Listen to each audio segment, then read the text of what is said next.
مغلیہ دور کے زوال کے بعد بادشاہی مسجد پر بھی زوال کے دن شروع ہوئے۔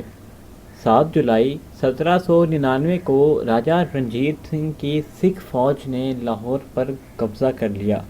شہر پر قبضہ کرنے کے بعد مہاراجہ رنجیت سنگھ نے اس مسجد کے وسیع صحن کو اپنی فوج کے گھوڑوں کے لیے ایک اسطبل کے طور پر استعمال کیا اور اس کے 80 حجروں کو اپنے فوجیوں کے لیے کوارٹر اور ملٹری سٹورز کے لیے میگزین کے طور پر استعمال کرتے رہے۔ راجہ رنجیت سنگھ نے مسجد کے سامنے حضوری باغ میں ایک سنگ مرمر کی عمارت تعمیر کروائی جسے حضوری باغ بارادری کہا جاتا ہے۔ اس عمارت کو وہ اپنی سرکاری شاہی دربار کے طور پر استعمال کیا کرتا تھا۔ 1841 میں پہلی اینگلو سکھ جنگ کے دوران راجہ رنجیت سنگھ کے بیٹے شیر سنگھ نے مسجد کے بڑے میناروں کی چھتوں کو گرا کر بندوقیں لگانے کے لیے چوکی کے طور پر استعمال کیا، جو کہ راجہ رنجیت سنگھ کے دوسرے بیٹے چاند کور کے فوجیوں پر بم باری کے لیے استعمال ہوتی تھیں۔ چاند کور نے بادشاہی مسجد کے سامنے لاہور قلعے پر قبضہ کیا ہوا تھا۔ ان کی بم باری کے دوران شاہی قلعے کا دیوان عام تباہ ہو گیا تھا، لیکن بعد میں اسے برطانوی دور میں دوبارہ تعمیر کیا گیا۔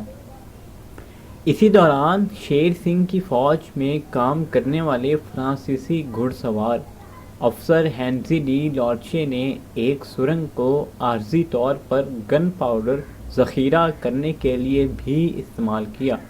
یہ سرنگ بادشاہی مسجد کو لاہور قلعے سے جوڑنے کے لیے بنائی گئی تھی۔ 1848 میں راجہ رنجیت سنگھ کی موت کے بعد اس کی سمادھی فوراً مسجد کے پہلو میں بنائی گئی تھی۔ اس کے بعد 1849 میں انگریزوں نے سکھ سلطنت سے لاہور کا کنٹرول چھین لیا۔ برطانوی راج کے دوران مسجد اور شاہی قلعہ فوجی چھاؤنی کے طور پر استعمال ہوتا رہا۔ اس کے وسیع صحن کے ارد گرد دیواروں میں بنائے گئے 80 سیل 1857 میں ہندوستان کی طرف سے کی گئی بغاوت کے بعد انگریزوں نے تباہ کر دیے تاکہ انہیں برطانوی مخالف سرگرمیوں کے لیے استعمال ہونے سے روکا جا سکے۔ مسجد کو فوجی چھاؤنی کے طور پر استعمال کرنے کے خلاف بڑھتی ہوئی مسلمانوں کی ناراضگی کی وجہ سے انگریزوں نے 1852 میں بادشاہی مسجد اتھارٹی قائم کی تاکہ مسجد کی بحالی کی نگرانی کی جائے اور اسے مذہبی عبادت گاہ کے طور پر دوبارہ قائم کیا جائے۔ اس کے بعد اتھارٹی کی نگرانی میں بادشاہی مسجد ٹکڑوں میں مرمت کی گئی۔ یہ عمارت باضابطہ طور پر ہندوستان کے وائسرائے جان لارنس کے حوالے کی گئی تھی۔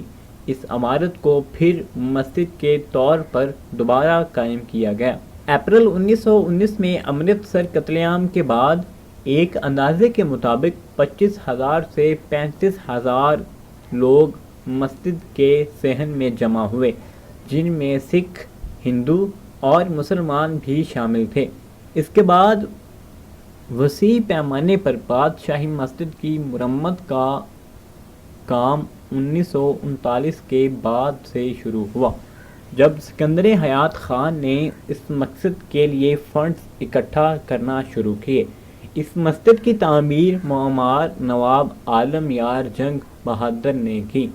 1939 میں شروع ہونے والی بحالی کا کام پاکستان کی آزادی کے بعد تک جاری رہا اور 1960 میں 4.8 ملین روپے کی لاگت سے مکمل ہوا۔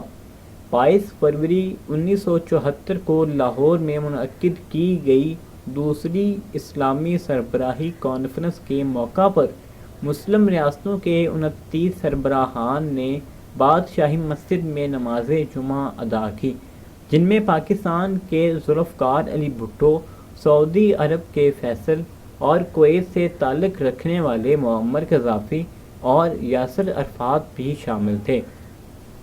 نماز جمعہ کی امامت مولانا عبد القادر آزاد نے کروائی، جو اس وقت کے مسجد کے خطیب تھے۔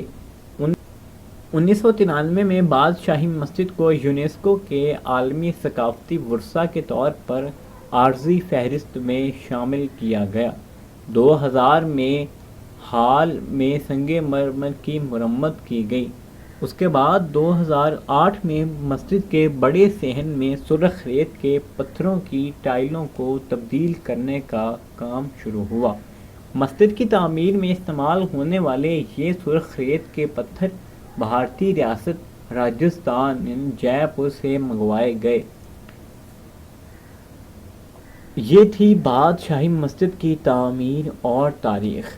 اسی طرح کی دلچسپ ویڈیوز دیکھنے کے لیے ہمارے چینل کو سبسکرائب کیجیے۔ اب ہمیں دیجیے اجازت، اللہ حافظ۔